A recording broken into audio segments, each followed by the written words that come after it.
Hi, I'm Dom Sansome. Okay, cool. So Dom, what are the health and safety considerations you should take into account when playing the drums? One of the biggest health and safety things you should take into consideration is your posture. A lot of drummers get bad backs from playing bent over the kit, but you should be playing with your back straight. Another thing is the positioning of your legs. You should have them like straight out like this, like so you're pretty solid and you're well balanced, and your hands, your arms should form a straight line with the stick, and you shouldn't be playing with a weird technique because you could strain your wrist. Another thing is lifting the drums, because a lot of drummers have to move their stuff around by themselves, and drums are heavy, so you have to be careful when lifting the drums. Keep a straight back when lifting. Lift with the legs. And hearing as well is another big thing when using a acoustic kit. You want to, in-ear monitors I think they're called, just earbuds I guess, just so you don't get tinnitus in your ears or ringing ears basically. That's about it for that. Okay. Can you describe your warm-up routine, Dom?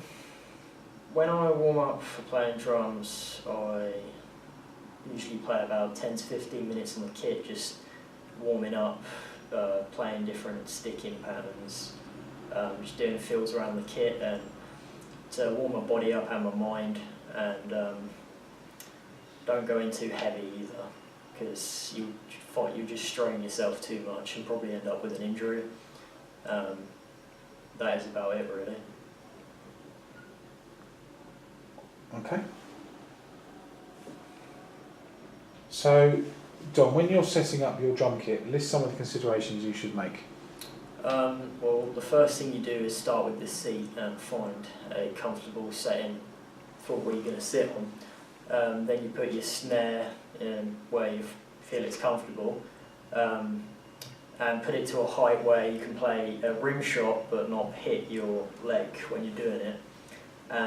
Then you do your pedals and the hi-hat, and then you do the kit from after that, and you want to have your cymbals set up so you don't have to really stretch yourself out to reach them, just so that they're at a comfortable range.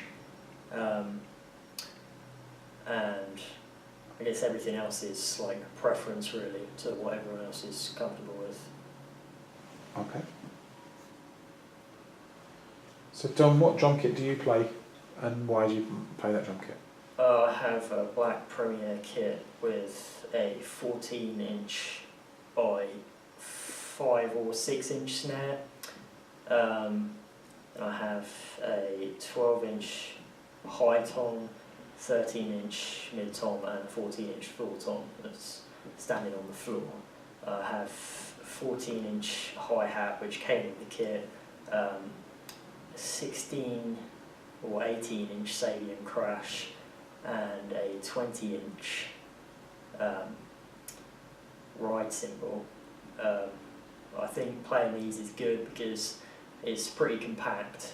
It doesn't take up a lot of room, but it's really versatile. I guess you could use it for quite a lot of playing styles. And the bass drum, I'm not sure about the size of the bass drum.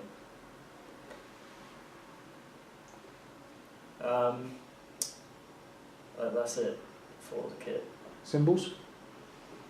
I said that. Have you got your cymbals covered? Yeah. Okay.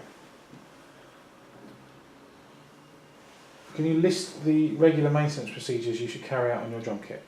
One of the big things is keeping it clean, taking the rims off and cleaning them, getting dust off them, bits of stick.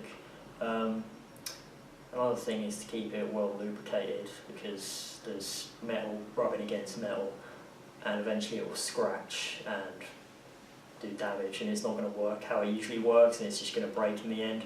So keep all moving parts such as like tension rods, the cams on the bass pedals lubricated, and bass pedal's another big one because it can squeak when it's not well lubricated, so it will come up through recording, you'll hear it, and it just won't sound that well.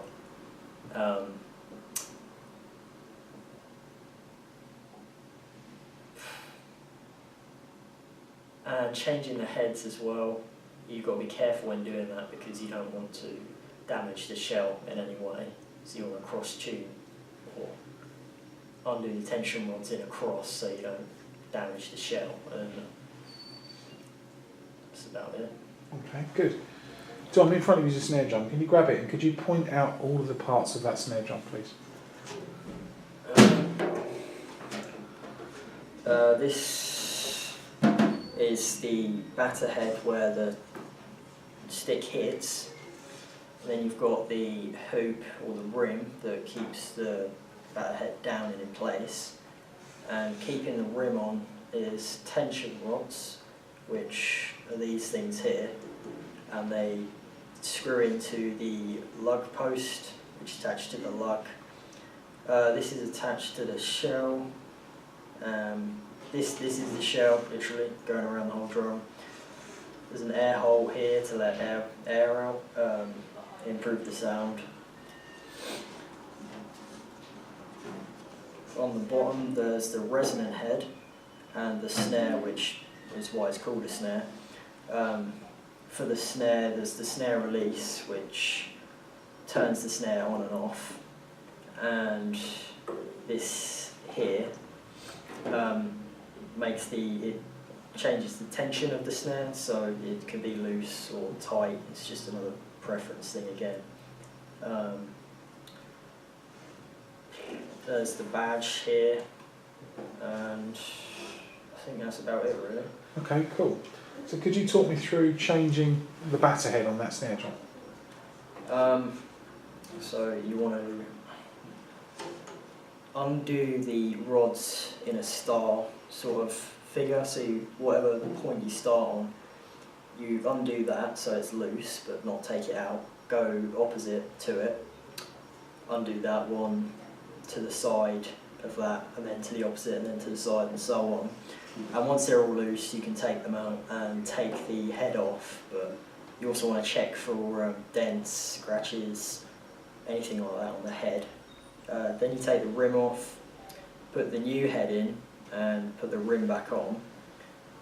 And then once you put the tension rods in, you want to do every single one up, so they're finger tight in a cross-like fashion, and then you put your finger in between the snare head and the rim, and you want to do it up until it's like pinching your finger, and then from there, once you've done that all the way around the snare,